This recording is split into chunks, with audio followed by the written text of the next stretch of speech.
بسم اللہ الرحمن الرحیم۔ شروع اللہ کے نام سے جو بڑا مہربان نہایت رحم والا ہے۔ وَإِلَٰهُكُمْ إِلَٰهٌ وَاحِدٌ لَا إِلَٰهَ إِلَّا هُوَ الرَّحْمَٰنُ الرَّحِيمُ۔ وَإِلَٰهُكُمْ اور تمہارا معبود الہ واحد ایک معبود ہے، لا الہ کوئی معبود نہیں، الا ہو مگر وہ ہے جو رحمان اور رحیم ہے۔ وَإِلَٰهُكُمْ إِلَٰهٌ وَاحِدٌ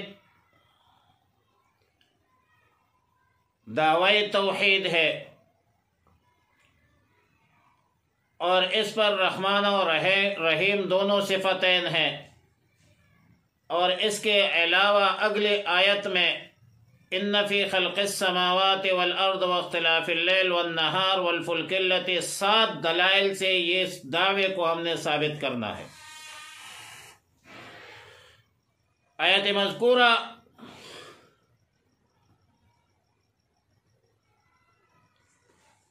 مذکورہ میں دعوی توحید یا بیان توحید اور مشرکین کی تردید ہے کہ تمہارا معبود ایک ہے، بلکہ تمہارا معبود ایک ہی ہے، اللہ کے سوا کوئی معبود نہیں، اور اللہ رب العالمین ذات اور صفات میں یکتا اور تنہا ہے، اور یہی توحید ہے جس کا چھپانا کسی صورت جائز نہیں ہے۔ امام قرطبی فرماتے ہیں لما حذر تعالی من کتمان الحق بین ان اول ما یجب اظہارہ ولا یجوز کتمانہ امر التوحید، اور الہ سے مراد وہ ذات ہے جو عالم الغیب ہے، قادر مطلق ہے، مالک و مختار ہے، اور اس صفات کی اساس اور بنیاد پر تمام عبادات مالیہ، بدنیہ اور قولیہ کا مستحق ہے۔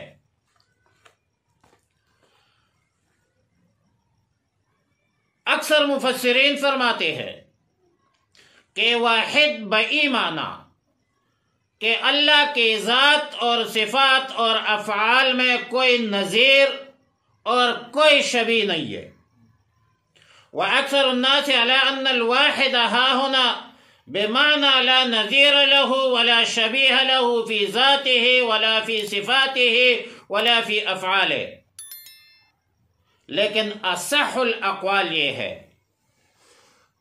کہ واحد کا معنی یہ ہے کہ اللہ کی ذات صفات کا نظیر اور شبیہ نہیں ہے، اور استحقاق عبادت میں اللہ کا کوئی شریک نہیں ہے۔ وَأَصَحُّ الْأَقْوَالِ عِنْدَ ذَوِي الْعُقُولِ السَّلِيمَةِ أَنَّهُ لَا نَظِيرَ لَهُ وَلَا شَبِيهَ لَهُ فِي اسْتِحْقَاقِ الْعِبَادَةِ، كذا في روح المعانی جلد 2 صفحہ نمبر 30۔ لا الہ الا ہو لا نفی جنس کے لیے ہے اور خبر محذوف ہے، یعنی اے لا الہ موجود اور الا بمعنی غیر ہے۔ مطلب یہ ہوگا کہ عالم وجود میں اللہ کے سوا کسی معبود کا نام و نشان تک نہیں ہے۔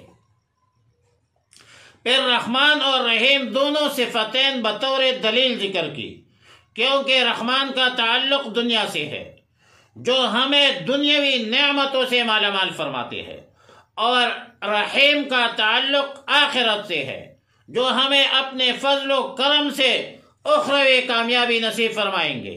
ان فی خلق السماوات والارض، بے شک زمین اور آسمان کے پیدا کرنے میں بنیادی طور پر یہ پہلا دلیل ہے، دلیل عقلی ہے دعوی توحید پر، کہ زمین و آسمانوں کی پیدائش، فضائے آسمانی اور بطن ارض میں بے پناہ خزانوں کی خلقت اللہ کے قدرت اور وحدانیت کی دلیل ہے۔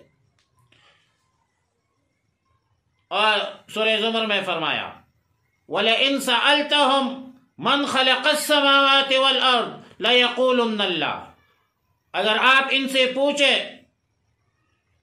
کہ زمین اور آسمانوں کو کس نے پیدا کیا ہے تو یہ کہیں گے اللہ نے پیدا کیا ہے۔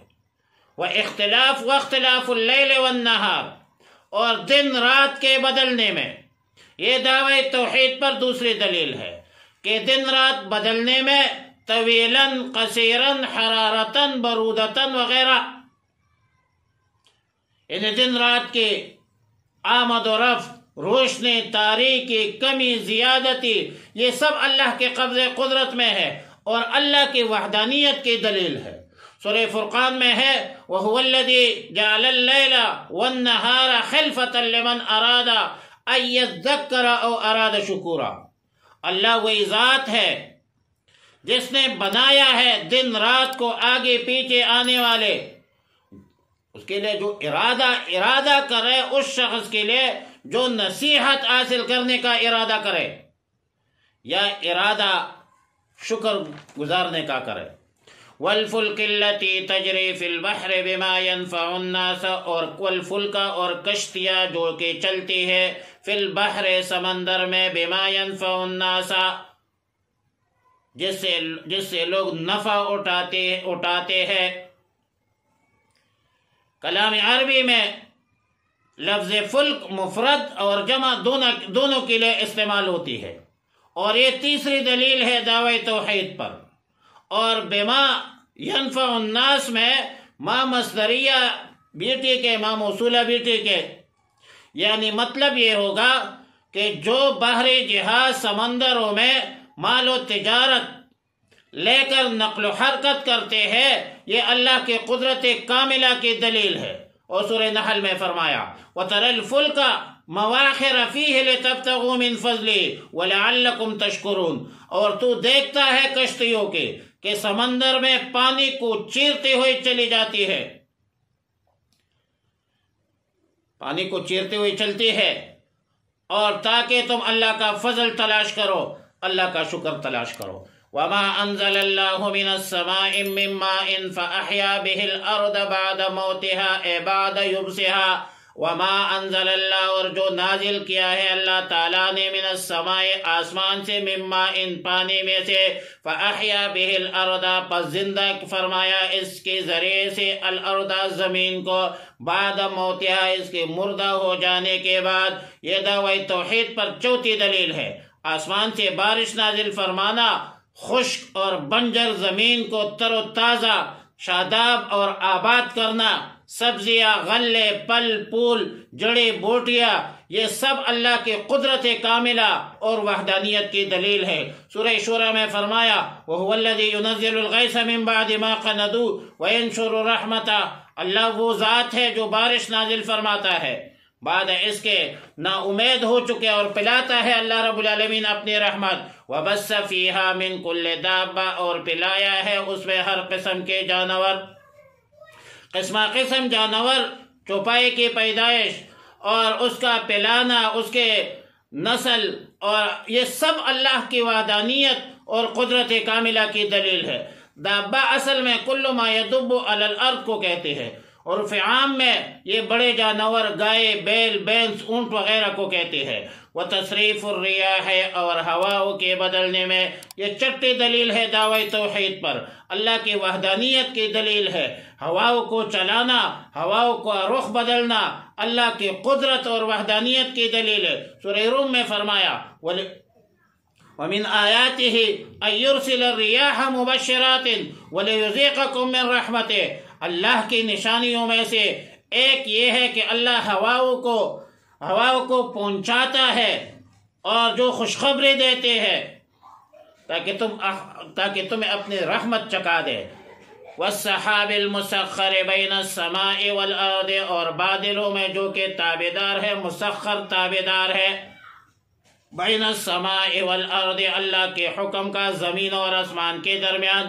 یہ ساتویں دلیل ہے آخری، اللہ کی وحدانیت اور قدرت کاملہ کا عظیم دلیل ہے زمین اور آسمانوں کے درمیان مسخر بنانا، تابع ہونے کا، تابع کرنا، اور اس کا مطلب یہ ہے کہ وہ نہ تو زمین پر اترتا ہے اور نہ آسمانوں میں اتنی بلندی پر چلا جاتا ہے جہاں عالم انسانیت کا کوئی فائدہ نہیں ہے، بلکہ فضا میں معلق اور لٹکا ہوا ہے۔